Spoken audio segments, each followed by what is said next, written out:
Regards of the day, everyone. Up to last lecture, we will discuss about the fourth unit. In this lecture, we will start a new unit, that is human reproductive system. Human reproductive system ये क्या होता है? ये हमारी body का वो system है जिसके थ्रू हमारी ऑफ स्प्रिंग्स प्रोड्यूस होती हैं, फ्यूचर जनरेशन प्रोड्यूस होती है. तो हम इसमें सब कुछ पढ़ेंगे कि ह्यूमन रिप्रोडक्टिव सिस्टम क्या होता है, ह्यूमन रिप्रोडक्टिव सिस्टम के अंदर कौन कौन से ऑर्गन होते हैं, और ह्यूमन रिप्रोडक्टिव सिस्टम के अंदर जो ऑर्गन होते हैं वो किससे बने होते हैं, क्या फंक्शन होता है, क्या शायद होता है, ये सब हम पढ़ेंगे रिप्रोडक्टिव सिस्टम में. तो अब हम पढ़ते हैं human reproductive system. Reproductive system होता क्या है? It is specialised for the production and joining of germ cells. मतलब क्या ये स्पेशलाइज सिस्टम है जो कि प्रोड्यूस करता है और जॉइन करता है जर्म सेल्स. जर्म सेल्स क्या होती हैं? मतलब फीमेल्स में होता है ओवम और एग, और मेल्स में होता है स्पर्म. इनको हम जर्म सेल बोलते हैं जो कि ह्यूमन रिप्रोडक्टिव सिस्टम के अंदर आती हैं, और ये इनका प्रोडक्शन होता है रिप्रोडक्टिव सिस्टम के अंदर. And during the intercourse process वो ट्रांसफ़र होता है from male system to female system, and there then the zygote is formed and the offspring is produced after 9 months. In human, the duration is 9 months, and in animals it change vary according to condition. तो अब human reproductive system development is regulated by complex genetic. मतलब ये क्या होता है? Human reproductive system जो कि develop होता है वो किससे, कौन कौन रेगुलेट करता है उसे? Genetic, endocrine and environmental signals. ये तीन चीज़ें हैं जो मतलब जेनेटिक्स, मतलब जो हमारा ट्रांसफ़र होता है वो क्या, जेनेटिक मटेरियल ट्रांसफ़र होता है from parents to the offspring. Endocrine system और एनवायरमेंटल सिग्नल्स ये सब हमारा डेवलपमेंट करता है, रेगुलेट करता है हमारा कि हमारा ऑफस्प्रिंग कैसा होगा. It rise to the human ability to produce offspring. और ये राइज करता है ह्यूमन एबिलिटी को जिससे कि ऑफस्प्रिंग प्रोड्यूस होते हैं. ह्यूमन रिप्रोडक्टिव सिस्टम जैसा मैंने बताया था स्टार्टिंग में, यही वो सिस्टम है जो कि प्रोड्यूस करता है ऑफस्प्रिंग्स. ठीक है.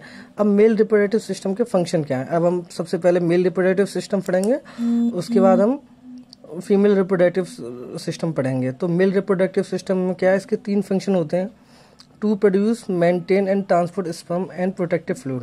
मेल रिप्रोडक्टिव सिस्टम का क्या फंक्शन है? पहला फंक्शन क्या है कि प्रोड्यूस करता है, मेंटेन करता है और ट्रांसपोर्ट करता है किसको? स्पर्म को, और प्रोटेक्टिव फ्लूइड ऑफ स्पर्म जिसे हम सीमेन बोलते हैं. Semen, what semen consist of? It consist of protective fluid and sperm. और पहला काम तो ये हो गया कि प्रोड्यूस करना. दूसरा काम क्या? To discharge sperm within the female reproductive tract. ये भी मेल रिप्रोडक्टिव सिस्टम के फंक्शन के अंदर ही आता है कि डिस्चार्ज करना स्पर्म को within the female reproductive tract के अंदर. और to produce and secrete male sex hormone responsible for maintaining the male reproductive system. तीसरा फंक्शन क्या है इसका कि प्रोड्यूस करता है और सीक्रेट करता है मेल सेक्स हार्मोन्स को जो कि रेस्पॉन्सिबल होते हैं जो कि ह्यूमन सिस्टम के मेंटेनिंग के लिए. तो हमने क्या पढ़ा आज कि मतलब मेल रिप्रोडक्टिव सिस्टम के 3 फंक्शन है. पहला प्रोड्यूस करना, मेंटेन करना, ट्रांसपोर्ट करना स्पर्म को और सीमेन को. सीमेन क्या है? प्रोटेक्टिव फ्लूइड है जो जिसमें सीमेन के अंदर ये आपका स्पर्म होता है. दूसरा काम क्या है? To discharge sperm within the female reproductive tract. दूसरा फंक्शन ये हो गया मेल रिप्रोडक्टिव सिस्टम का कि जो स्पर्म है वो उसको फीमेल रिप्रोडक्टिव ट्रैक्ट में ट्रांसफर करता है, डिस्चार्ज करता है. तीसरा है to produce and secrete male sex hormones that is responsible for maintaining the male reproductive system. ये क्या करता है? ये हार्मोन्स सीक्रेट करता है मेल सेक्स हार्मोन्स को जो कि आपके मेंटेन करते हैं मेल ह्यूमन रिप्रोडक्टिव सिस्टम को.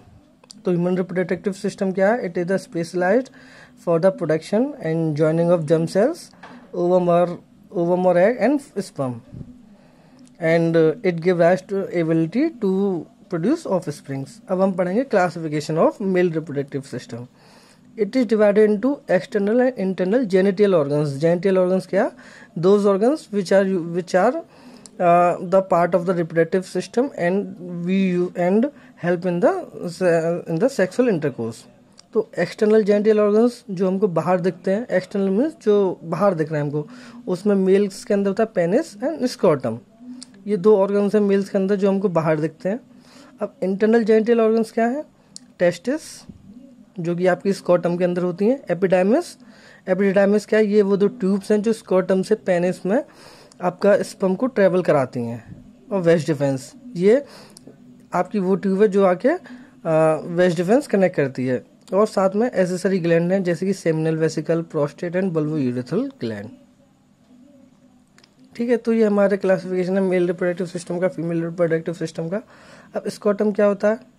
अ pouch of skin form from the lower part of the abdominal wall. ये क्या है? एक पाउच होता है स्किन का जो कि एब्डोमिनल वॉल की जो लोअर एब्डोमिनल वॉल है उससे फॉर्म होता है। और ये क्या करता है? The scrotum keeps the testis at a temperature slightly cooler than 2 to 3 degree Celsius than body temperature, because this temperature ideal for developing sperm. हमारी बॉडी का जो टेम्परेचर होता है और टेस्टिस के अंदर जो स्कोटम है, स्कोटम के अंदर टेस्टिस होती है, तो उसमें क्या होता है? वो उससे कम होता है।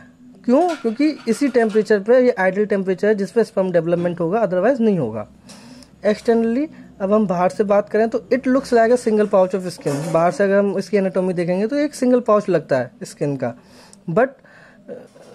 बट इंटरनली हम देखेंगे तो separated into little portions by a middle ridge called raphe. Raphe क्या है? एक लाइन होती है, मीडियल लाइन, जो कि डिवाइड करती है पाउच को 2 पार्ट्स में। और internally it is made up of subcutaneous layer of muscles. लेकिन वो होता एक्चुअली, वो लगता पाउच हमें सिंगल पाउच है, लेकिन वो डबल पोर्शन में होता है, 2 डिविजन्स होते हैं उसके अंदर। Internally it is made up of subcutaneous layers and muscles tissues called the dartos muscles.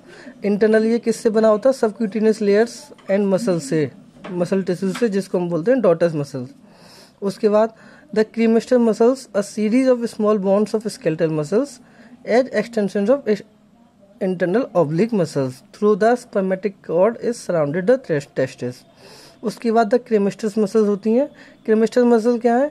ये सीरीज है small bonds of skeletal muscles की एक सीरीज है जो कि क्या करती है? As the extension of internal oblique muscles. ये एक्सटेंशन की तरह काम करती है इंटरनल मसल्स। इंटरनल मसल्स कौन सी होगी आपकी? टॉर्टस मसल्स। इसका एक्सटेंशन की तरह काम करती हैं।